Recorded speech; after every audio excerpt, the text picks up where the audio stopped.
So about 20 minutes ago, my mother came to my room to discuss my little sister's birthday party, and she noticed that I was reading a subreddit. After informing her about the content of the site, she decided to tell me a story of her own. To start off, it would be wise to know that my mother was born and raised in a place in Russia near the Caucasus Mountains called Chechnya. This town was pretty crime-ridden and old-fashioned, known for its eye for an eye policy, meaning that if you killed someone, you should expect your family members and or yourself to be killed as payment. Another pretty important piece of information you should know is that my Russian side of the family was very involved in the mob. My great-uncle was one of the leaders of a powerful mob back in the late 60s. I'll ask my mom for his last name, but I think it's pretty well known, and I think it starts with a K. My mom was about 20 when she decided that she'd spend her break from medical school near the Black Sea, where she had met up with some of her friends. She decided that she'd come a day early to have fun on the beach before meeting up with her friends. However, as she was sunbathing, she fell asleep and woke up with an awful heat stroke to the point that she was going to faint. She made it to the road and hailed for a cab for a few minutes until a vehicle that looked like one of those expensive private cars rolled up. I don't know if they're widely known, but they're basically taxis that look like regular cars. Despite there already being a man in the car, my mother decided to try her luck because it was either this or she would pass out on the street. They let her in, and it seemed as though everything was going fine until she realized they drove past the hotel she was staying at. Eventually, they got off the road and started driving into the woods, and that's when my mom kind of realized that they weren't cab drivers. She had no weapons she could use. She was 5 feet tall and incredibly thin.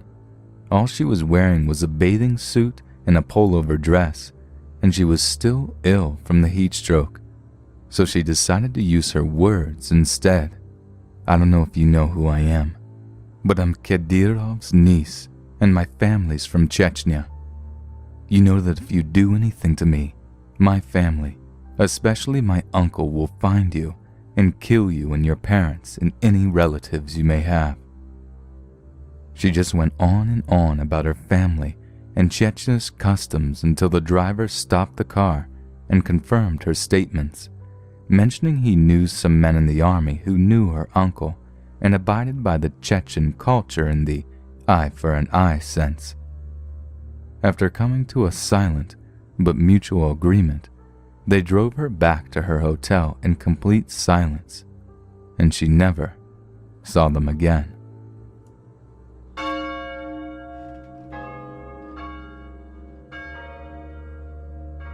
I shall preface this following story with some relevant information.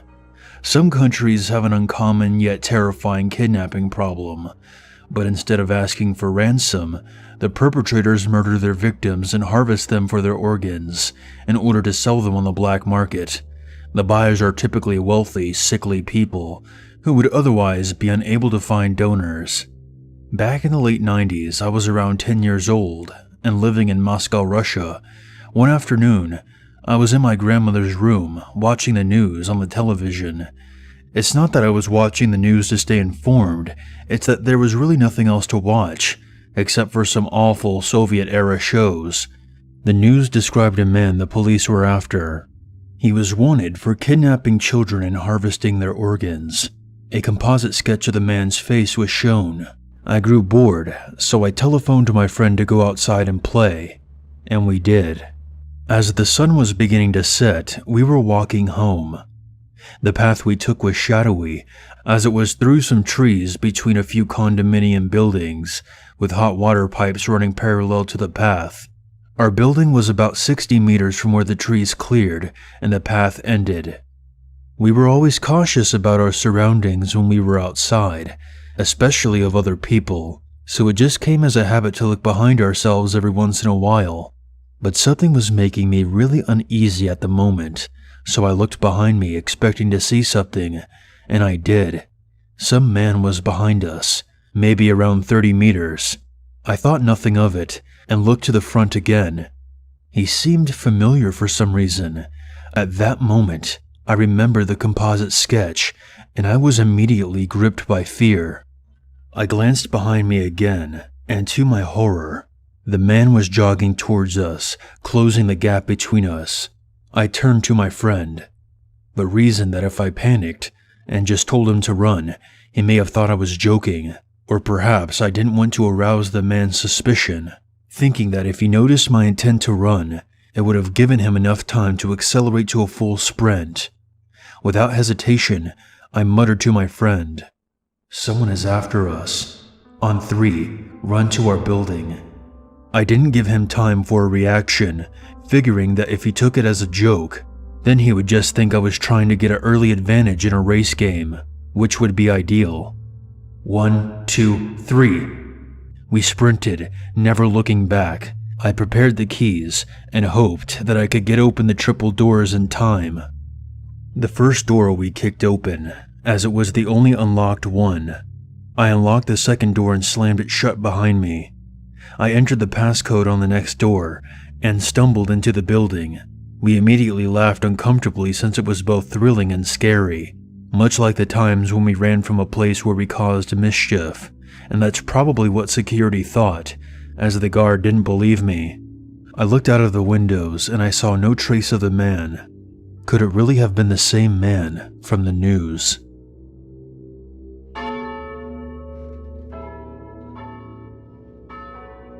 I'm 18, living in St. Petersburg, and stand at about 6'2". However, I am slim at about 155 pounds, so not terrifying, but a natural victim. My Russian is decent, but locals speaking quickly is still a little difficult to understand. 2 nights ago, I was going out to the nearest pub for a drink, and getting there involves going through an alleyway shaped like 2 L's, such that there is a point in the middle at which you cannot be seen from either road. When I reached this point, I decided to stop for a smoke before getting to the pub. I had been through this alley several times, and it's always been very quiet. A man coming from the other way approaches me and asks for a light. I offer it to him and he begins smoking. I naturally expect him to move off, but instead he just stands there, opposite me smoking. I assume he just wants smoking company, so I think nothing of it really. I will do my best to describe the guy. He was probably around 25. He stood perhaps 5'10", but much burlier than me. His longish hair and patchy stubble sent me a weird vibe almost immediately that I didn't trust. He wore heavy leather clothing, common, but the weirdest thing by far was his boots. They had fucking spurs on them.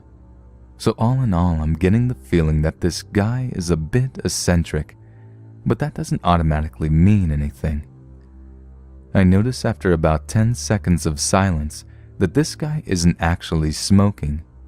He's not inhaling the smoke at all, and it occurs to me that he had trouble lighting the thing in the first place. Again, really fucking weird. But I rationalize it and assume he must just be a relatively new smoker. He strikes up a conversation.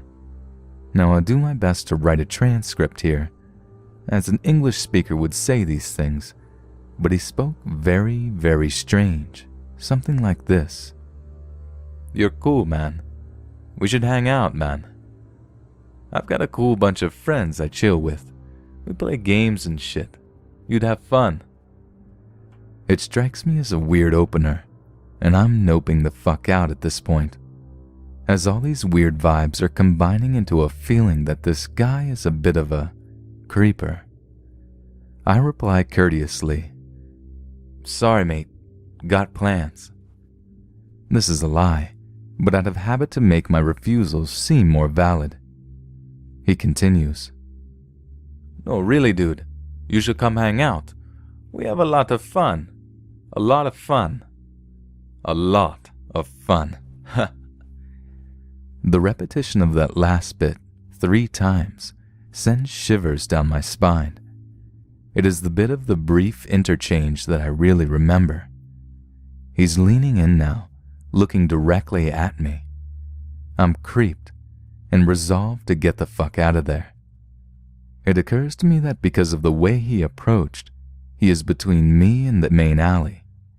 I make to move around him, but he lifts the fucking cigarette butt up as if to burn me with it. I said to him the equivalent of, "What the fuck, mate?"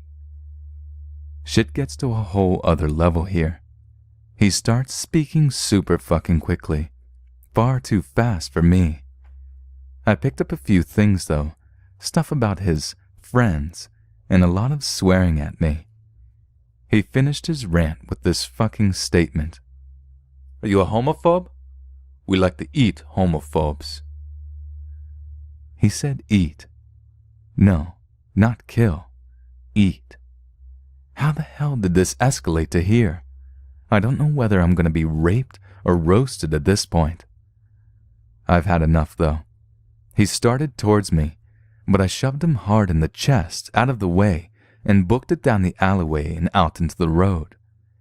I think he followed most of the way, but when I looked back, he was walking the other direction with his head low. I was jittery as fuck for hours, and when I talked to the barman, he said that this is kind of a weird area. A lot of gay people, and a lot of gay haters. Nasty kettle of fish, he says. This guy fucking terrified me. He singled me out in an alley, pretending to smoke in order to talk to me. Tried to invite me to something. A gangbang with his friends. Tried burning me with a cigarette butt, and then when I refused, he threatened to eat me instead. Needless to say, Russia is not for the faint of heart.